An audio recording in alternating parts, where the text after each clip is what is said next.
Namaku Gusion Paxley. Tapi kamu cukup memanggilku Gusion. Aku ingin membuang nama belakangku jika aku bisa. Aku tahu kamu tertarik dengan rahasia dari House Paxley. Kamu beruntung. Aku tidak peduli dengan kehormatan keluarga dan tidak keberatan untuk sedikit mengekspos sisi tergelapnya. Baik, bersiaplah. House Paxley adalah keluarga penyihir yang paling terpandang di Monian Empire.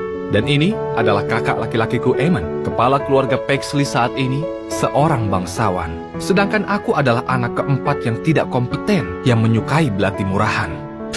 Tradisi keluarga yang bodoh. Siapa bilang keluarga penyihir tidak bisa memiliki seorang assassin yang menggunakan belati? Di perjamuan di mana kakak dinobatkan sebagai seorang duk, aku mencoba memamerkan kemampuan belatiku. Tetapi secara tidak sengaja mengenai wajah kakak. Kakak tidak mengatakan sepatah kata pun, namun para tetua terlihat marah dengan kejadian itu. Mereka bilang seharusnya aku tidak bermain dengan belati lagi dan harus berlatih sihir yang lebih hebat.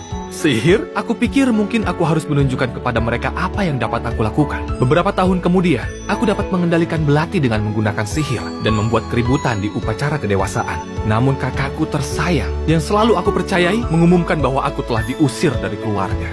Paxley bangsawan, membosankan. Aku langsung pergi tanpa melihat ke belakang. Kebebasan itu tidak berlangsung lama. Suatu hari sebuah tanda hitam tiba-tiba muncul di leherku.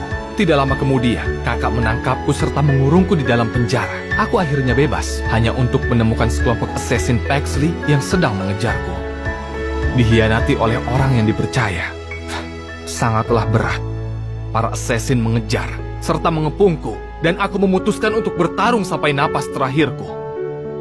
Ketika kakak muncul, yang mengejutkanku, dia tidak datang untuk membunuhku, tetapi untuk menyelamatkan hidupku.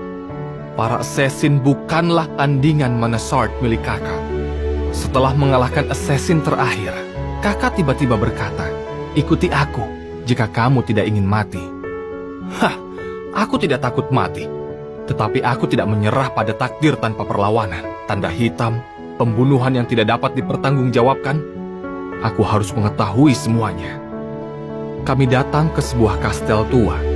Ketika kakak memberitahuku tentang ramalan yang diturunkan di House Paxley. Dewa Iblis akan muncul di Paxley ketika terdapat tanda hitam. Dan akulah satu-satunya yang memiliki tanda hitam itu. Itu sebabnya para tetua mengirim para assassin untuk mengejarku. Mereka ingin membunuhku untuk menghentikan kembalinya Dewa Iblis. Di ruang yang aneh di kedalaman kastel, kami menemukan batu yang tebal dengan sihir hitam. Aku terkesima melihat batu misterius itu. Sebelum sebuah kekuatan muncul entah dari mana dan menghantamku seperti arus listrik.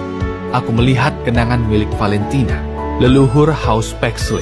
Untuk mencari keabadian, Valentina menggunakan batu ini sebagai media dan membangkitkan Dewa Iblis Kelon. Namun sebagai gantinya, pada hari kembalinya Dewa Iblis, mereka akan menggunakan Paxley sebagai wadah mereka. Dan Heart of Anima, batu yang dapat mengendalikan jiwa ini, tampaknya menjadi kunci untuk mematahkan kutukan ini. Dengan sepercik harapan, kakak dan aku berangkat untuk menemukan Heart of Anima demi kebebasanku dan juga untuk mematahkan kutukan yang telah menghantui House Paxley selama berabad-abad. Itu semua rahasia House Paxley yang tidak dapat dibicarakan. Tentu saja, tidak ada yang dapat menghalangiku, baik keluarga maupun takdir. Bukankah begitu, kakak?